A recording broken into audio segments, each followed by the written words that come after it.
Hello friends, हमारे channel Hindi IT गुरु में आप सभी मित्रों का स्वागत है। पिछले वीडियो में हम लोगों ने चंद्रगुप्त मौर्य के जीवन काल का अंतिम पढ़ चुके हैं। उसके बाद पढ़ेंगे अब दूसरे टाइम पीरियड को, बिंदुसार, जिनका टाइम पीरियड है 258 ईस्वी से 273 BC।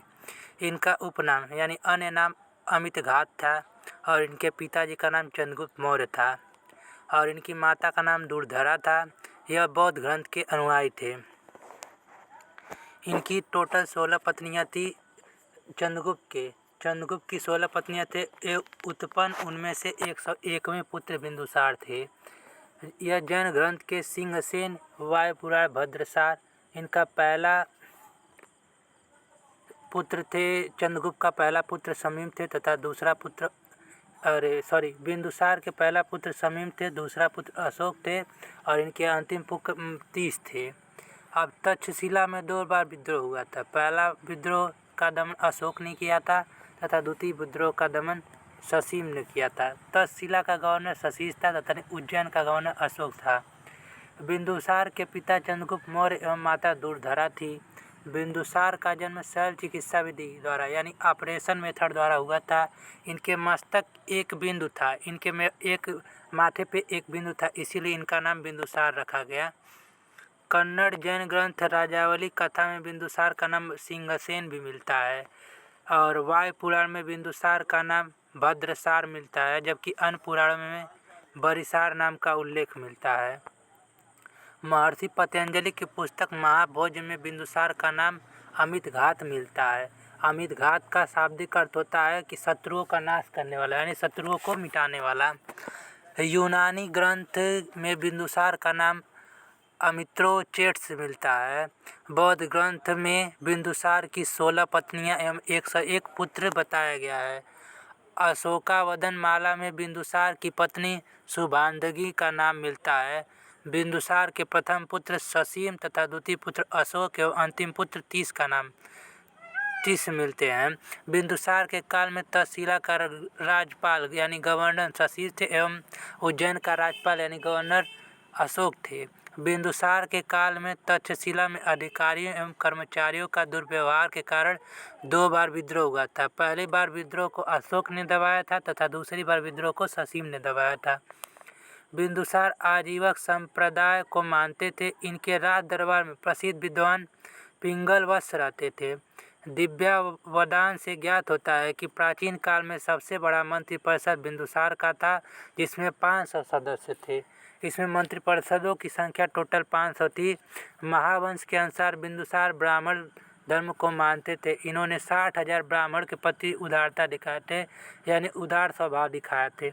तारानाथ के अनुसार गुरु चाणक्य के मदद से बिंदुसार ने 16 प्रदेशों को जीते थे, यानी 16 प्रदेश को जीते थे। बिंदुसार के काल में गुरु चाणक्य प्रधानमंत्री के पद पर थे। यह चाणक्य या विष्णुगुप्त या कौटिल्य के मृत्यु के बाद बिंदुसार का प्रधानमंत्री खल्लाट थे। स्टैम्बो के अनुसार सीरिया के राजा एंटिओकस ने अपने राजदूत डायमेस को बिंदुसार के राज दरबार में भेजे थे। बिंदुसार ने एक पत्र के माध्यम से सीरिया के राजा एंटिओकस ने 3 वस्तु मांगे थे, जो निम्न है: अंगूरी मदिरा, दार्शनिक यानी सोफिस्ट या सूखा अंजीर मांगे थे। अब सीरिया के राजा ने अंगूरी मदिरा एवं खुले अंजीर भिजवा दिए, लेकिन दार्शनिक नहीं भेजे थे। प्लिनी के अनुसार मिस्र के राजा टलमी द्वितीय फिल्डेस ने अपने राजदूत डायनेसियस के बिंदुसार के राज दरबार में भेजे थे। 273 ईसा पूर्व में बिंदुसार की मृत्यु पाटलिपुत्र में हो गई। अब बिंदुसार अपने ज्येष्ठ पुत्र शसीम को मगध का राजा बैठाए थे तथा सम्राट शासक बनाना चाहते थे। अब पढ़ेंगे हम सम्राट अशोक, जो 273 ईस्वी से 236 ईस्वी तक इनका टाइम पीरियड है। सिंहली अनुसूची स्मृतियों या दीपवंश महावंश का ग्रंथ से ज्ञात होता है कि अशोक ने अपने 99 भाइयों की हत्या करके मगध राज सिंहासन पर बैठे थे। यानी 101 भाइयों में इन्होंने 99 भाइयों की हत्या कर ली राज सिंहासन की वजह से। 273 ईस्वी से 269 ईस्वी तक यानी 400 वर्ष तक अशोक राज सत्ता प्राप्त करने के लिए अपने भाइयों के साथ संघर्ष यानी युद्ध करता है। अशोकावदन माला में अशोक की माता का नाम शुभदागी मिलता है। बौद्ध ग्रंथ में अशोक के 4 पत्नियों का नाम मिलता है। इनकी 4 वाइफ का नाम मिलता है। पहली अश्वघमिता तथा दूसरी महादेवी, तीसरी तिस्यरचिता, चौथी पद्मावती। प्रयाग स्तंभ लेख में अशोक की एक पत्नी कारवकी का नाम मिलता है। बौद्ध ग्रंथ में अशोक के 2 पुत्र या 2 पुत्रियों का नाम मिलता है। पुत्र महेंद्र और कुणाल तथा पुत्रियां संमितिया या चारुमती। प्रयाग स्तंभ लेख यानी रानी के लेख में रानी कारवकी के पुत्र तीवर का नाम मिलता है। कल्हड़ की पुस्तक राज तरंगड़ी में अशोक के एक पुत्र जलौक का नाम मिलता है। राज तरंगड़ी से यह ज्ञात होता है कि श्रीनगर शहर को सम्राट अशोक ने बसाया था। अब अशोक के नाम एवं उपाधियां निम्न हैं। विभिन्न स्रोतों में अशोक के नाम भिन्न भिन्न मिलता है। अशोक वर्धन में इनका विष्णु पुराण में इनका नाम अशोक वर्धन मिलता है तथा मस्की अभिलेख में बुद्ध शाक्य इनका नाम मिलता है। बुधनी गुहालेख में महाराजकुमार मिलता है तथा भाऊ लेख में मगाधिराज मिलता है। बराबर गुहालेख में इनका नाम प्रियदर्शी राजा मिलता है। गुर्जरा मस्की नेतुर उडगोकुल में इनका नाम अशोक मिलता है। वैराट या आबू कंधार एवं दीपवंश में इनका नाम प्रियदर्शी मिलता है। सिमनिदेई या नीलवा रूपनाथ गिरनाथ इनका नाम देवनाथ प्रियदर्शी मिलता है। 12वें तथा 13वें अभिलेख दीपवंश महावंश में इनका नाम देवान प्रिय मिलता है। अब पढ़ेंगे हम अशोक के अभिलेख। इनके मुख्यतः 3 अभिलेख थे, शिलालेख, स्तंभलेख, गुहालेख। शिलालेख को हम 2 भागों में बांटे थे, दीर्घ शिलालेख तथा लघु शिलालेख। और स्तंभलेख को भी 2 भागों में बांटे थे, दीर्घ स्तंभलेख तथा लघु स्तंभलेख। अशोक के अभिलेख के 4 लिपियों में मिलता है। पहली तो ब्राह्मी लिपि में मिलता है, दूसरी खरोष्टी लिपि में, तीसरी यूनानी लिपि में, चौथा अरोमेट लिपि में मिलता है। अशोक के अभिलेख की भाषा प्राकृतिक थी यानी नेचुरल थी। अशोक के अभिलेख में सर्वाधिक ब्राह्मी लिपि का प्रयोग मिलता है। भारत के सभी अभिलेखों में सिर्फ ब्राह्मी लिपि का प्रयोग हुआ है, यानी भारत के जितने भी लेख हैं सब में ब्राह्मी लिपि का प्रयोग है। खरोष्टी लिपि का प्रयोग सिर्फ मानसेहरा एवं सवाजगढ़ी में किया गया है। यूनानी लिपि या अरोमेडक लिपि का प्रयोग सिर्फ कंधार एवं लघु नाज में किया गया है। अब अशोक का अभिलेख विभिन्न स्थानों से प्राप्त हुआ था, जो छोटे छोटे अभिलेखों की संख्या लगभग 40 है। बिहार में इनका अभिलेख लौरिया नंदगढ़ चंपारण जिला में, लौरिया भरराज चंपारण जिला में, बराबर गुहालेख गया जिला में, सासाराम लघु शिलालेख रोहतास जिला में। अब उत्तर प्रदेश में इनके अभिलेख हैं। सारनाथ स्तंभलेख जो वाराणसी में है, प्रयाग स्तंभलेख जो इलाहाबाद में है, मेरठ स्तंभलेख जो मेरठ जिला में है, अरोरा लघु शिलालेख जो मिर्ज़ापुर में है। अब इनका लेख मध्य प्रदेश में, सांची स्तूप लेख जो भोपाल में है तथा गुर्जरा लघु शिलालेख दतिया जिला में है, और रूपनाथ लघु शिलालेख जबलपुर में है तथा बधुनी महागुहालेख सेगरा जिला में है। अब उत्तराखंड में इनकी एक ही शिलालेख जो कालसी दीर्घ शिलालेख देहरादून में है। महाराष्ट्र में भी एक ही है, सोपारा दीर्घ शिलालेख पुणे। आंध्र प्रदेश में 2 है, एरगुड़ी शिलालेख कर्नूल जिला तथा राजलमंडगिरी शिलालेख कर्नूल जिला। कर्नाटक में इनके निम्न शिलालेख है, सिद्धपुर ब्रह्मागिरी चुत्तल जिला में है, मास्की जो रायचूर में है, गोविष्ठ रामेश्वर जो मैसूर में है, पालकी गुड्डी जो मैसूर में है, नैतुर जो मैसूर में है, कोलुम जो बेल्लारी में है, गुजरात में गिरनार दीर्घ शिलालेख सौराष्ट्र में। अब उड़ीसा में जौहर दीर्घ शिलालेख गुजरात जिला में, धौली दीर्घ शिलालेख पुरी जिला में। अब पाकिस्तान में इनकी 2 शिलालेख हुई थी, शाहबाजगढ़ी शिलालेख जो पेशावर में है, मानसेहरा शिलालेख हजारा प्रांत में है। अब नेपाल में इनकी 2 थी, रूनदेई तथा निमलीवा। अब अफगानिस्तान में 2, शेर ए कूना या फूले दारुना जो लघुमान में है। कंधार अभिलेख शेर ए कूना या द्विभाषिक अभिलेख है, यूनान और आर्मेइक। राजस्थान में भाब्र या वैराट जयपुर में। अशोक के 14 मुख्य शिलालेख हैं जिसमें निम्न बातों का उल्लेख मिलता है।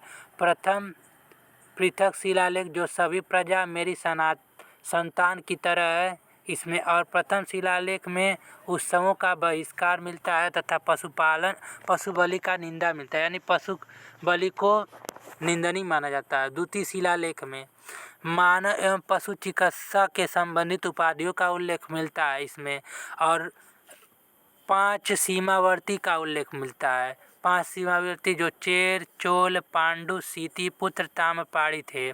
तृतीय शिलालेख युक्ति रज्जुक एवं प्रादेशिक नामक उत्तराधिकारी की नियुक्ति। चौथा शिलालेख में प्रियदर्शी के उद्घोष से मेरी घोष में बदल गया और माता पिता का आज्ञा मानना अनिवार्य किया गया। और 5वां शिलालेख में मिलता है अशोक ने अपने राज्याभिषेक के 14वें वर्ष धर्म महामात्र नामक अधिकारी की नियुक्ति किए थे। धर्म महामात्र नामक अधिकारी प्रत्येक 5 वर्ष में राज्य की दौरा करेंगे, यानी राज्य की क्षेत्र निरीक्षण करेंगे। 6वां शिलालेख में प्रतिवेदक सूचना देने वाला या प्रजा के समाचार किसी समय बता सकता है। 7वां शिलालेख में सभी संप्रदाय के लोग सभी जगह निवास कर सकते हैं, यानी सभी जगह रह सकते हैं। 8वां शिलालेख अशोक ने अपने राज्याभिषेक के 10वें वर्ष संबोधि यात्रा यानी बोध गया की शुरुआत किए थे। 9वें शिलालेख में गुरजनों का आदर करना यानी गुरजनों का रिस्पेक्ट करना, ब्राह्मणों को दान में देना। 10वां शिलालेख में यश और कीर्ति के स्थान पर धर्म और विशेष पर जोर देना। 11वें शिलालेख में धर्म यानी धर्म की विशेषता का उल्लेख मिलता है। 12वें शिलालेख में लोग अपनी संप्रदाय की प्रशंसा एवं दूसरे संप्रदाय की निंदा न करें। 13वें शिलालेख में कलिंग का युद्ध मिलता है। इनका राज्याभिषेक के 8वें वर्ष कलिंग का युद्ध होता है। अब उटविक जंगली राज्यों का उल्लेख 13वें शिलालेख में मिलता है। 5 यौवन राज्यों का उल्लेख इसी में मिलता है। 14वां शिलालेख लोगों को धार्मिक जीवन व्यतीत करने के लिए प्रेरित किया गया, यानी प्रोत्साहन दिया गया इस शिलालेख में। अब अशोक के राज्याभिषेक के समय में युद्ध 8वें वर्ष में के बाद इनके कलिंग का युद्ध होता है जो 261 ईसा पूर्व में होता है। 10वें वर्ष इनके वर्ष बाद संबोधि यात्रा या बोधि यात्रा की शुरुआत किए थे। 12वें वर्ष बाद यह नीलगलवा सागर यानी नेपाल में कनक मुनि के स्तंभ आकर बड़ा करवाए थे फिर 14वें वर्ष धर्म महाग्रंथ नामक अधिकारी की नियुक्ति किए थे। 17वें वर्ष तिथि बौद्ध संगति आयोजन पाटिल पुत्र में किए थे। 20वें वर्ष में लुम्बिनी की यात्रा किए थे। यहाँ पर 4 भागों को घटाकर 1/8 भाग में बांट दिए थे। 26वें वर्ष में जीव हत्या पर प्रतिबंध यानी रोक लगाए थे। मथुरा के बौद्ध भिक्षु उपगुप्त के प्रभाव में अशोक बौद्ध धर्म अपनाए थे। बौद्ध विद्वान मोगलीपुत्र तीस को अशोक को बौद्ध धर्म में दीक्षित किए थे। अशोक गृह आश्रम में रहकर बौद्ध धर्म का पालन किए थे। इन्हें उपासक बौद्ध धर्म कहा जाता है। अब कलिंग का युद्ध 261 ईसा पूर्व। अशोक ने अपने राज्याभिषेक 269 ईस्वी के 8वें वर्ष अंतिम समय में कलिंग का युद्ध उड़ीसा में किए थे। अशोक के 13वें अभिलेख में कलिंग का युद्ध का वर्णन मिलता है। उड़ीसा के पुरी जिले में स्थित धौला दीर्घ शिलालेख में कलिंग युद्ध का वर्णन मिलता है। अशोक ने अपने जीवन में सिर्फ एक ही युद्ध कलिंग युद्ध ही लड़े थे। कलिंग युद्ध के करने के बाद 4 कारण बताए थे: साम्राज्य विस्तार करना, व्यापारिक स्थलों पर अधिकार करना, कलिंग के हाथियों पर अधिकार, कलिंग के दास यानी चोर को दंड देना। अशोक साम्राज्य विस्तार के दृष्टि से कलिंग पर आक्रमण करके 1 लाख लोगों की हत्याएं एवं 1.5 लाख लोगों को बंदी बनाए थे। कलिंग का युद्ध अत्यधिक भीषण था। इतना बड़ा नरसंहार यानी आदमियों की हत्या अब तक किसी भी युद्ध में नहीं हुई थी। रोमिला व्यापार के अनुसार कलिंग समुद्र किनारे होने के कारण व्यापारिक दृष्टि से समृद्धशाली था, अतः इन्हीं कारणों से अशोक ने कलिंग को जीता। कलिंग में बड़े बड़े हाथियां पाए जाते थे। युद्ध में हाथियों का विशेष महत्व था, इसीलिए अशोक ने कलिंग का युद्ध किया और उसे विजय भी किया। मगध का व्यापारिक वस्तु कलिंग बंदरगाह से आता था। कलिंग के दासियों ने बार बार मगध का व्यापारिक वस्तु लूट लेते थे, अतः अशोक ने दासियों यानी चोरों को दंड देने के लिए कलिंग का विजय किया था। इसके बाद अगले वीडियो में हम नेक्स्ट टॉपिक पढ़ेंगे। थैंक